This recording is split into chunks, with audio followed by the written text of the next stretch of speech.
The Rundown with Carrie Saldo podcast is funded by Armbrook Village, offering research-based arts, music, fitness, and lifelong learning programs at their assisted living and Alzheimer's care community in Westfield. armbrookvillage.com.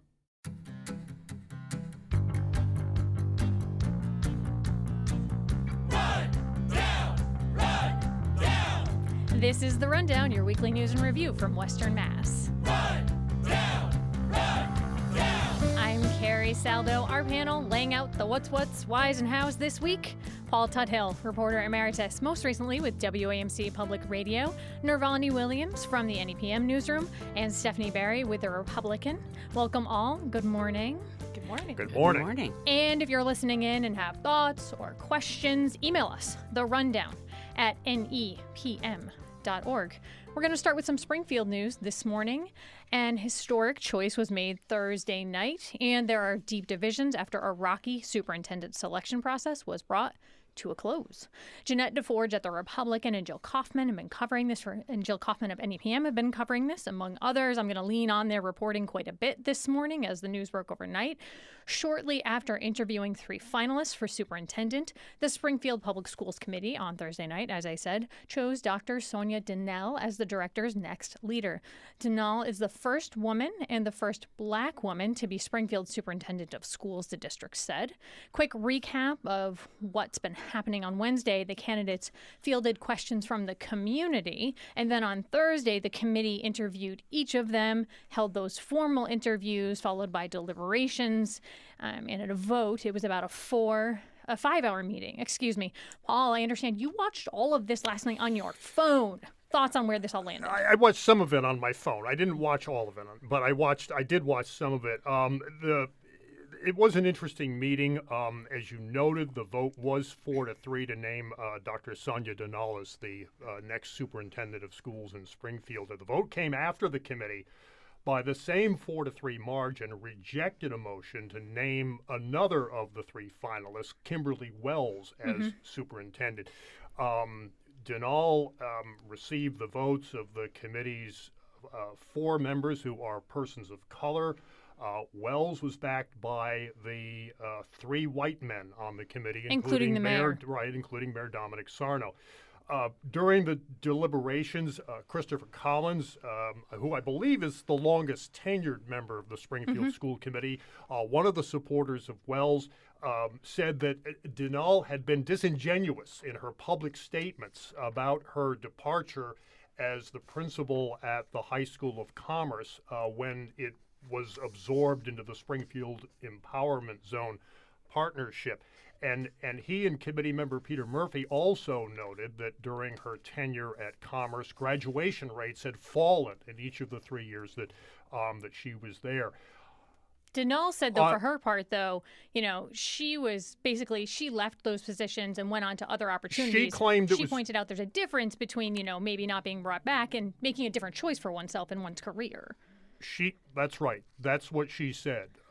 Christopher Collins said that he contacted the management of the Empowerment Zone, who essentially told him that she was terminated from the job. Well, Springfield. So there is some disagreement over that. And just one more point. Yeah, go ahead. Yeah, just one more point to make. In the 4 committee members who voted for Dr. Donnell to be the next superintendent, Denise Hurst was most outspoken in praising her and in criticizing Wells and saying that she represented the status quo. Now, remember, Wells has been in the district for a dozen years or so. Coming from Holyoke. As an administrator with various functions. The last year or so, she's essentially been the number 2 administrator behind the now outgoing superintendent, Dan Warwick. Hurst said she represents the status quo, and she believes that with Donnell, they'll have an opportunity for the Springfield schools to be more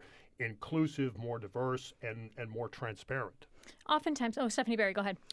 I thought the split of the vote was fairly predictable because previously the 4 members of color, they boycotted one meeting, they walked out of another meeting, and I thought unless someone miraculously flips one of their vote, I was not surprised at the outcome. Yeah, and we actually spoke in the past with other panelists who posited that perhaps we wouldn't even see a vote last night.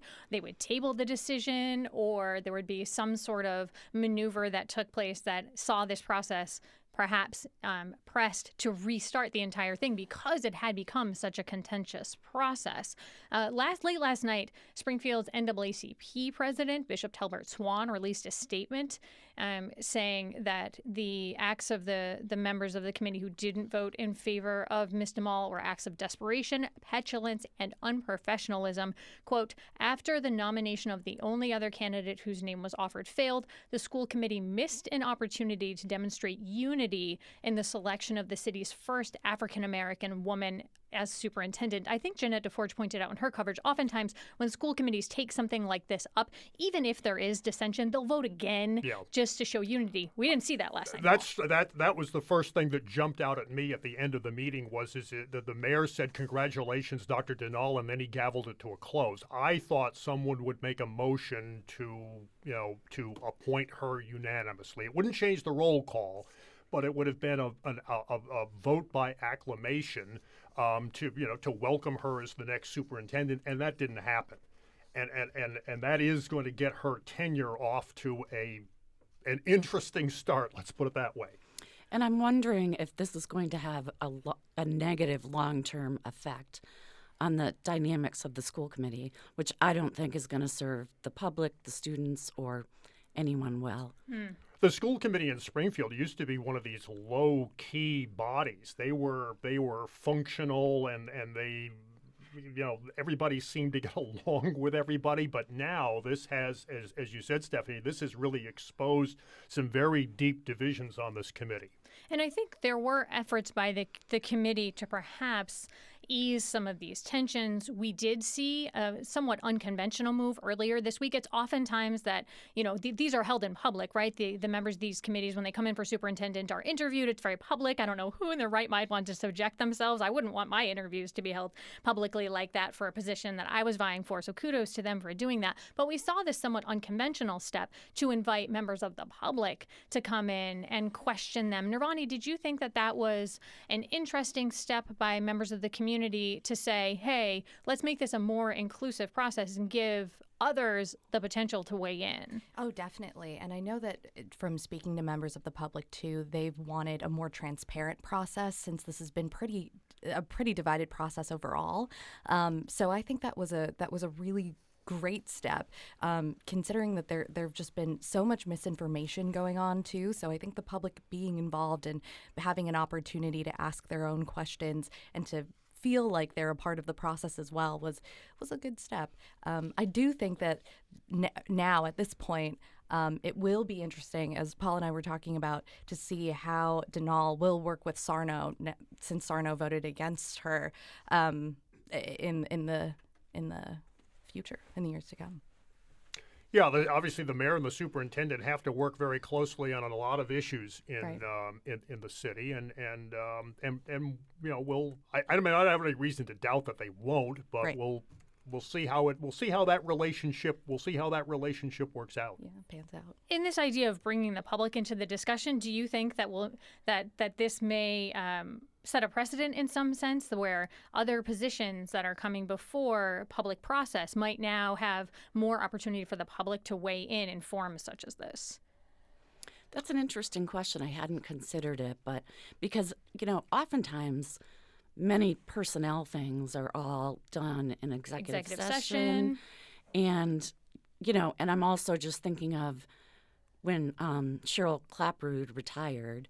The former head of the Springfield Police Department. Correct. And the current one just got appointed, and there wasn't a lot of public discussion over it. I'm not saying it was a bad choice, but this was unusual. I agree. Yeah, and I think it speaks to some of that potentially an attempt to ease some of that tension and contention we have seen. But at least now we know that Springfield will, moving forward, Warwick's done at the end of this school year.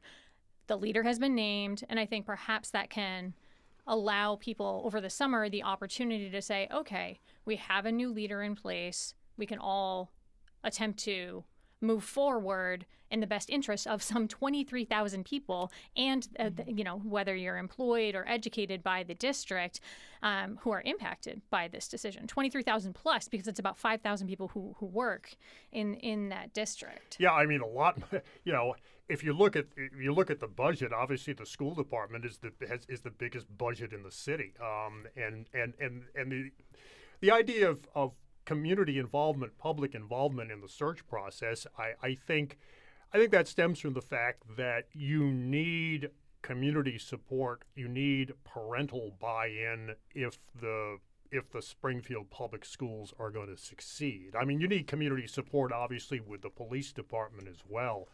But I think in the case of the schools, you want family involvement, you want parental involvement, you want them to feel like they have a stake in it, which obviously they do. And I think the involvement of the public in the search process is a positive thing. And I think I read about 100 people showed up on Wednesday night for the public session where people had an opportunity to question the candidates, and 100 people doesn't sound like a lot, but it's actually that's not a bad turnout for in something terms of people, like this especially post-COVID, on a Wednesday getting night, up and coming out something in public when you can watch it online or watch it on your phone later on. I mean, it's a significant number.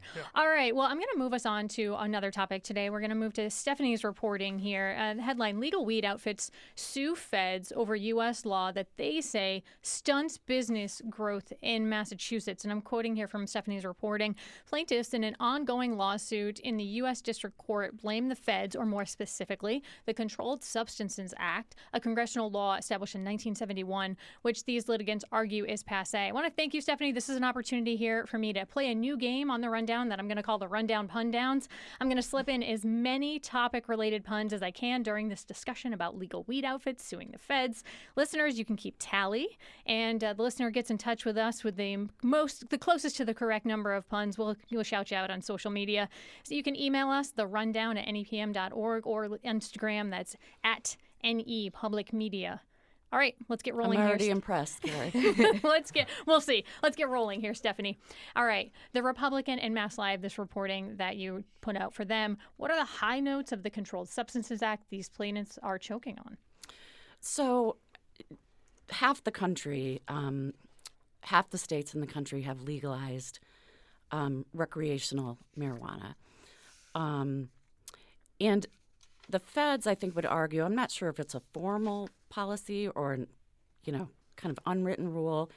They would argue that their policy is not to prosecute marijuana, cannabis, sales in states where it's legal. So, but the plaintiffs are countering that doesn't go far enough, that they really need to take cannabis out of that Controlled Substances Act as a banned substance. So the plaintiffs are canon provisions. They have 2 dispensaries in Western Mass.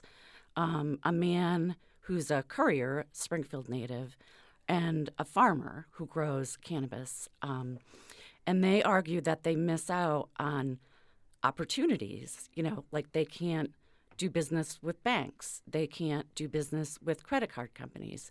And that hinders, true growth in their business. And they argue the CSA, which was passed in the early 70s, is just passé and a thing of the past. And these Western Mass pot purveyors are saying that this federal law is really impacting their ability to break that grass ceiling, and further their business interests and the like.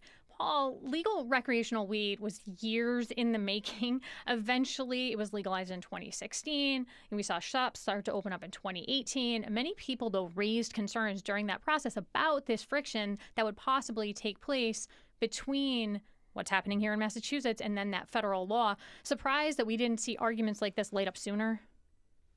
Well, no, but I don't think this is unexpected. I mean, this is all about money. It's all about access to money, and the federal prohibition on marijuana has a tremendous impact on the ability of people in these state legalized operations to gain access to the capital that they need. It's a tough time for the marijuana industry in Massachusetts right now. You've got an oversaturated retail environment. Prices have been falling. There's the limited access to capital, as I mentioned. Now you've got this issue with unregulated hemp products that have led to the introduction of gas station weed. If I was still writing every day, I would love to write about gas station weed, but that's the reality that the still relatively new cannabis industry in Massachusetts is facing. A lot of litigation among investors and partners too. Yeah. I know a lot of law firms have created niche practices just to litigate. People ran out of money. Partners would begin fighting amongst themselves. So it's kind of created a little cottage industry in the legal world. Yeah. And there's a bit of a joint effort that allows states to have these legal weed businesses while the federal government has a really different policy. What are the feds saying here, Stephanie? So the feds are saying, we have this policy and that we won't prosecute these purveyors in states where it's legal. And their argument is, well, your problem is not with us. Your problem is with third parties who are refusing to do business with you. Well, it'll be interesting. What are the next steps in the process here? Be blunt. Well, the next... Thank you. You're welcome. Bravo. So the next step, so this was brought in Springfield's U.S. District Court, but depending on where Judge Mastriani falls, if he dismisses or if the plaintiffs prevail, this is going to have national implications, obviously. And it's like a real rare example of a state federal judge being poised to have influence over policy that will affect the entire country. So, when Judge Mastriani issues his decision, it's going to be a pivotal moment. Fascinating. We're definitely going to keep watching it. And listeners, I hope that you enjoyed this edition of the Rundown Pundowns, Legal Weed Lawyering It Up edition. Still to come here on the Rundown. With Pride Month just about upon us, a look back at 20 years since gay marriage was legalized in the Bay State, and one of our region's senators calls on his colleagues to take a stand against anti-Semitism. The Rundown, we'll be right back. Stay with us.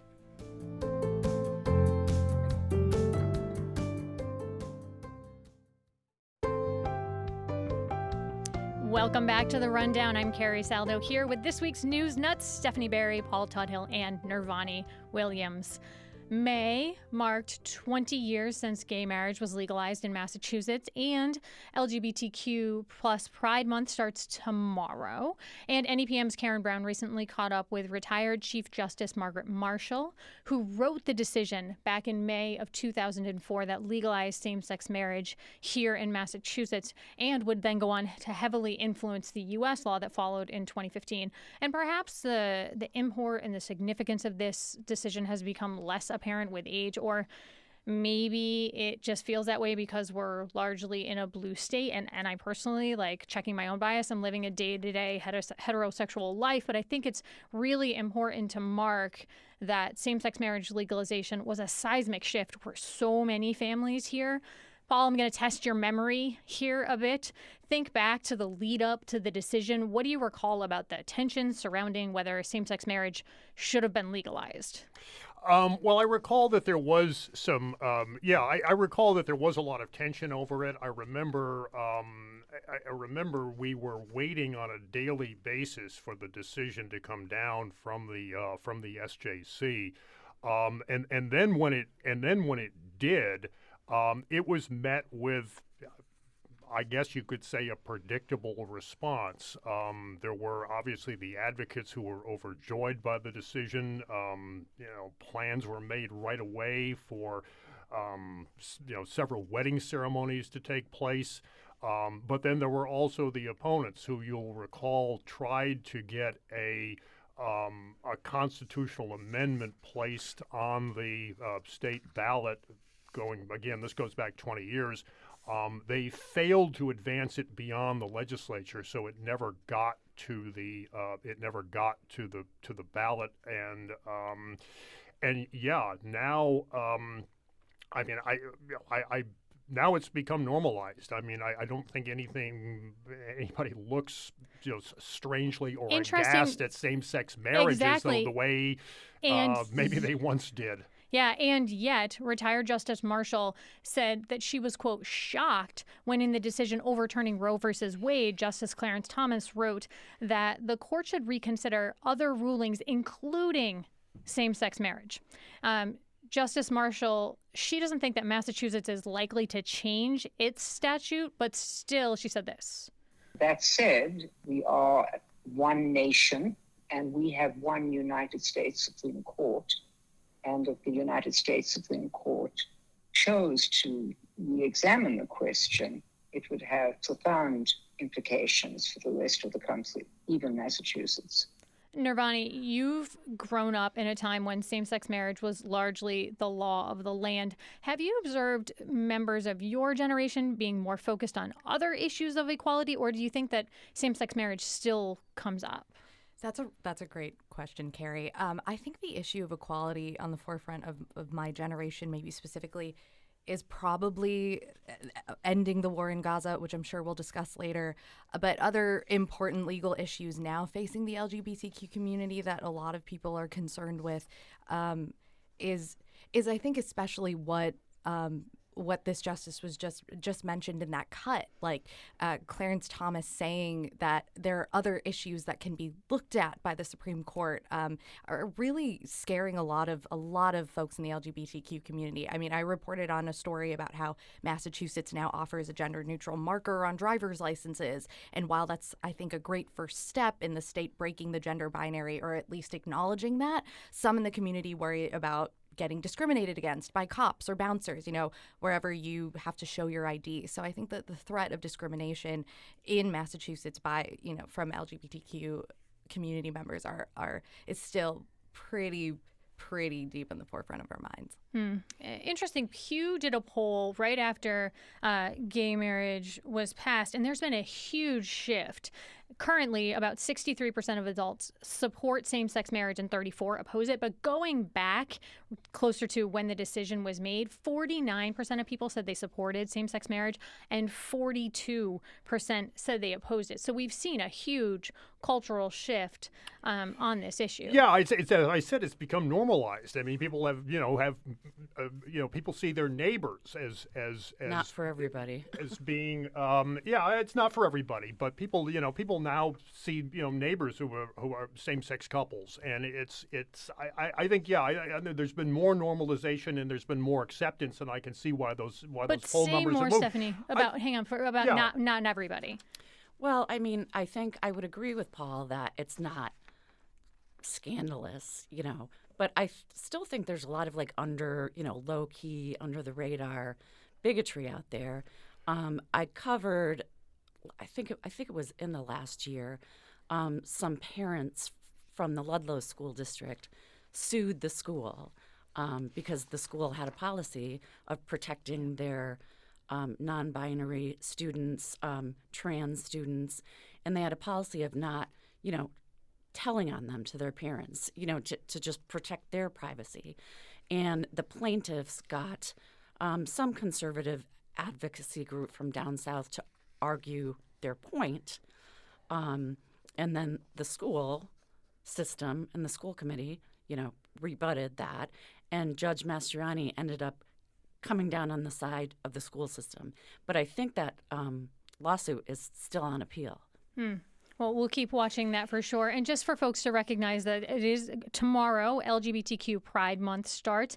You can keep tabs on that by listening to the Fabulous 413, which will have tons of coverage on the issue, or checking out NEPM's Culture To-Do newsletters. Paul, did you have one more thought on this before we move on? Well, just one last thought. I thought that there was a word of caution in Judge Marshall's comments about the anniversary, and when she reflected on Roe versus Wade. I grew up in a time when abortion was a right, and now it's not anymore. And so, it's not something that you can take for granted. It's because one court has determined that same-sex marriage is legal nationwide. It doesn't mean that it might not always be so. I think that's the point she was trying to make. Absolutely. All right, I'm going to move us on to our last story of the morning. The state Senate unanimous on a V-list anti-Semitism amendment. That was the headline in the Daily Hampshire Gazette this week, the reporting by James Pentland. State senators this week did approve an amendment sponsored by Westfield Senator John Velas that seeks to confront and address rising incidents of anti-Semitism across Massachusetts. The amendment would instruct the Department of Elementary and Secondary Education to provide curriculum, resources, and professional development to school districts to teach students about anti-Semitism in age-appropriate ways, Velas said. He says his amendment was prompted in part by the knowledge that there were 101 anti-Semitic incidents in Massachusetts schools in 2023. In fact, we've seen a large rise in anti-Semitic events, not only just in schools, but even across the country. Velas added that education and awareness were key to confronting bigotry. Paul, you've been a long-time political watcher here. Is this a project for lawmakers? Is this a place for curriculum in school districts? The real challenge will come if this advances on and does become part of the final state budget as a so-called outside section. The real challenge is going to come when the debate begins over the definition of anti-Semitism. We saw that's not as clear-cut as some people might think, as we saw in the vote in the U.S. House about a month ago. When an attempt to adopt one version of the definition of anti-Semitism was rejected. Yeah, absolutely. Nirvani, you've been covering a lot of these pro-Palestinian demonstrations on some of the college campuses. We've seen multiple incidents of anti-Semitism and Islamophobia at these demonstrations. Do you think that calling out this anti-Semitism in a very public way through curriculum might be a way at addressing these issues at a younger age, as we're seeing these on college campuses? I think it might be. And I mean, I also think, especially what was going on college campuses, there are so many students who are so angry with the federal government right now and want to feel like they're doing something and taking action against what's going on in Gaza. And I think education is the first step to that.